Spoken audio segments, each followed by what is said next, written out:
Salam sejahtera Bapak Ibu, Saudara-saudari yang terkasih dalam nama Tuhan Yesus Kristus. Berjumpa kembali dalam Katekesi Iman Katolik bersama saya, Pastor Marihot Simanjuntak. Tema kita pada kali ini adalah pembaruan dan pembinaan liturgi. Saudara-saudari yang terkasih, orang kadang mengatakan bahwa liturgi Gereja Katolik itu kuno, tidak berkembang, dan itu saja. Kenyataannya tidak demikian. Tuhan membuat segalanya baru dan menarik semua ke dalam keintiman yang lebih mendalam dengan dirinya sendiri. Itulah yang menjadi arah dan fokus pembaruan dalam Gereja Katolik, termasuk dalam kehidupan liturgi. Kali ini pembicaraan kita tentang pembaruan pembinaan liturgi ini sangat cocok berkaitan dengan penetapan atau pemberlakuan Tata Perayaan Ekaristi 2020 di Keuskupan Agung Medan, resmi mulai tanggal 15 Agustus 2021. Katekesi ini dimaksudkan agar kita semakin mengetahui dan menyadari untuk ikut serta dalam pembaruan dan pembinaan hidup liturgi demi kepentingan kita bersama. Ecclesia Semper Reformanda, gereja senantiasa berubah agar gereja tetap aktual pada zamannya. Saudara-saudari yang terkasih, pertama, mengetahui pembaruan dan pembinaan liturgi membuat kita juga mampu bersikap. Gereja yang penuh kasih ingin mengusahakan dengan seksama pembaruan umum liturgi. Dan dalam liturgi terdapat unsur yang tidak dapat diubah karena ditetapkan oleh Allah sendiri, tetapi juga unsur-unsur yang dapat berubah dan mengalami perubahan dari zaman ke zaman. Pembaruan naskah-naskah dan upacara-upacara liturgi harus diatur sedemikian rupa sehingga dapat lebih jelas mengungkapkan hal-hal yang kudus yang dilambangkannya.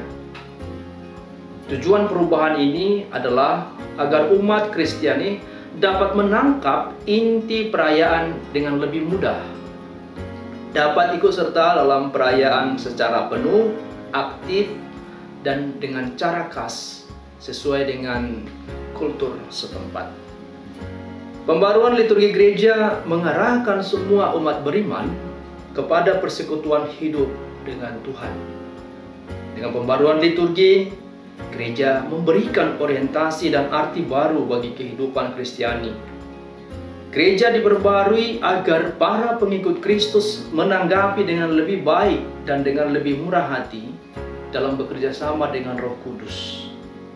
Semakin sempurna kita bekerja sama dengan Roh Kudus, semakin efektif misi Kristus yang dicapai melalui kehadiran gereja. Pembaruan berarti memperdalam persekutuan hidup dengan Tuhan di dalam kebenaran, kasih, dan belas kasihan. Poin yang kedua adalah memahami pembaruan dan pembinaan liturgi. Pembaruan gereja yang dibawa oleh Konsili Vatikan II pada dasarnya adalah pembaruan iman, aggiornamento.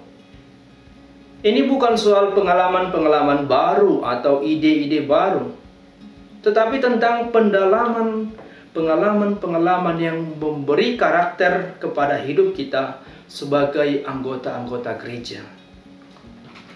Ini adalah sebuah penemuan kembali, peningkatan kesadaran untuk masuk lebih dalam karunia-karunia Tuhan yang sudah kita terima. Maka pembaruan adalah pertumbuhan iman, pengharapan, dan kasih. Karena pendidikan dan pemahaman yang lebih baik akan karunia-karunia Tuhan memampukan pertumbuhan ini, renungan teks-teks kitab suci, pendalaman ajaran-ajaran Konsili Vatikan II, dan ajaran-ajaran Paus kedua berguna sebagai bantuan untuk mencapai penemuan kembali karunia-karunia Allah, peningkatan kesadaran akan hal-hal ini. Paus Fransiskus juga dalam tulisan-tulisannya mau mengajak kita untuk dari hari ke hari semakin mengetahui, memahami tujuan kehadiran gereja di dunia. Ada 3 catatan penting dalam pembaruan liturgi ini yang perlu kita ketahui bersama. Yang pertama, tujuan pembaruan liturgi supaya umat bisa semakin dalam menghayati hidup imannya. Yang kedua, diakui bahwa ada hal yang bisa diubah, yang bukan esensial namun terikat zaman, sehingga perlu disesuaikan dengan cara pikir, ungkapan, dan semangat hidup manusia dari zaman ke zaman. Sekali lagi, liturgi bukanlah barang mati. Ada yang terikat pada zaman tertentu. Misalnya, perayaan Ekaristi sangat berkaitan dengan tradisi berkah Hamazot Paskah Yahudi. Selain ritus Latin yang kita gunakan sekarang, ada juga ritus-ritus lain seperti ritus Basilus Agung, ritus Ambrosius di Milan, dan sebagainya. Yang ketiga, misi pembaruan liturgi bertujuan membawa sebanyak mungkin orang ke dalam gereja. 3 catatan penting dalam pembaruan liturgi ini perlu kita pahami agar kita bisa menerima hal-hal yang baru dalam hidup berliturgi. Poin yang ketiga, menghayati pembaruan dan pembinaan liturgi. Saudara-saudari yang terkasih, misteri penyelamatan oleh Tuhan Yesus Kristus dikerjakan dalam simbol atau tanda. Inilah arti sakramen. Sakramen adalah tanda yang mendatangkan rahmat. Kita tidak punya akses langsung dengan misteri, tetapi melalui perantaraan atau melalui media. Simbol atau tanda menjadi media. Namun tanda itu bukan tanda kosong tanpa isi. Tanda yang ditandakan adalah satu, meski tidak sama. Air bukanlah rahmat baptisan, air tetap air. Tetapi sakramen baptis menggunakan air sebagai tanda atau simbol penyucian. Semangat pembaruan liturgi Konsili Vatikan II mengarah kepada kesadaran pengetahuan umat, sehingga umat sadar dan tahu apa yang dirayakan. Kita bisa baca ini dalam Sacrosanctum Concilium nomor 11. Dan dalam Sacrosanctum Concilium, konstitusi tentang liturgi, ditegaskan bahwa dengan kesadaran dan pengetahuan, umat akan berpartisipasi dengan aktif dan lebih mantap, sehingga akan banyak menikmati hasilnya. Sebelum Konsili Vatikan II, gereja menyadari bahwa umat lebih sebagai penonton, tidak mengerti dan bahkan menganggap liturgi itu sebagai sesuatu yang magic. Akibatnya orang hanya hadir di gereja tanpa menyadari apa yang sedang dirayakan. Itulah sebabnya sadar dan tahu sangat penting agar dapat berperan aktif. Pembaruan liturgi menyangkut juga soal pemakaian bahasa lokal atau bahasa setempat.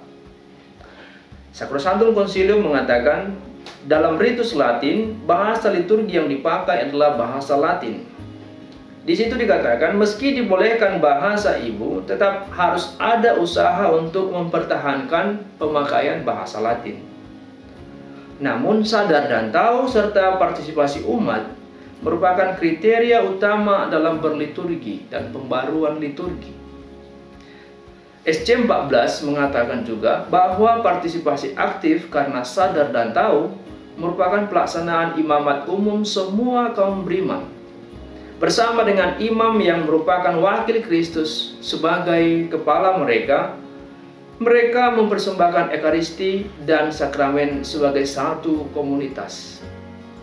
Pemakaian bahasa ibu bukan hanya sekedar terjemahan, melainkan pelaksanaan imamat umum kaum beriman. Berkaitan dengan hal ini, Konsili Vatikan II bukan hanya mengizinkan pemakaian bahasa lokal, tetapi membiarkan keputusan uskup lokal untuk memperluasnya dalam banyak liturgi atau upacara lainnya. Itulah sebabnya di keuskupan kita ada penerjemahan bahasa-bahasa Latin ke dalam bahasa daerah atau bahasa setempat. Poin yang keempat adalah mewujudkan pembaruan dan pembinaan liturgi. Saudara-saudara yang terkasih, tidaklah benar bahwa liturgi gereja Katolik itu tidak bisa diubah sama sekali.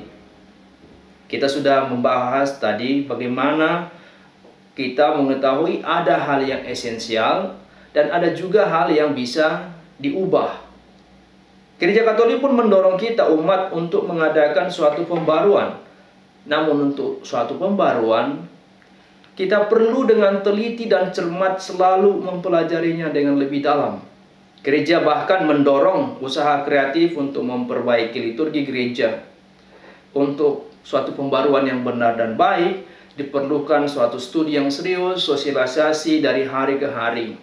Termasuk apa yang kita lakukan di keuskupan ini sebelum penetapan TPE yang baru, Komisi Liturgi Keuskupan Agung Medan berusaha mengadakan sosialisasi di tingkat vikariat. Pembaruan liturgi tidak dimaksudkan hanya untuk memuaskan atau menyenangkan pihak atau kelompok tertentu. Pembaruan liturgi yang baik dan benar sungguh demi kemajuan iman dan penghayatan umat. Gereja Katolik terbuka dan fleksibel sejauh praktek itu dilakukan dalam semangat dan substansi Konsili Vatikan II. Kesalahan dan ekses yang terjadi kadang membuat kita tidak mengerti atau terlalu bersemangat atau dengan studi yang kurang serius. Namun kita perlu dari hari ke hari mengadakan pendalaman. Jangan sampai kita mengikuti perayaan liturgi hanya karena rutinitas dan kebiasaan belaka.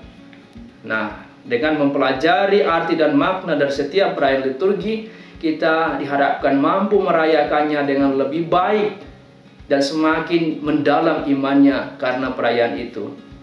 Pembinaan dan pengenalan liturgi sejak dini sungguh perlu agar kita lakukan di kalangan anak-anak, remaja, sehingga perayaan liturgi sungguh-sungguh menjadi perayaan umat. Saudara-saudariku yang dikasihi Tuhan, semoga pembaruan-pembaruan yang sekarang kita lakukan dalam gereja Katolik, khususnya di Keuskupan Agung Medan, sungguh-sungguh membawa kita untuk semakin beriman dan percaya. Terima kasih, Tuhan memberkati. Amin.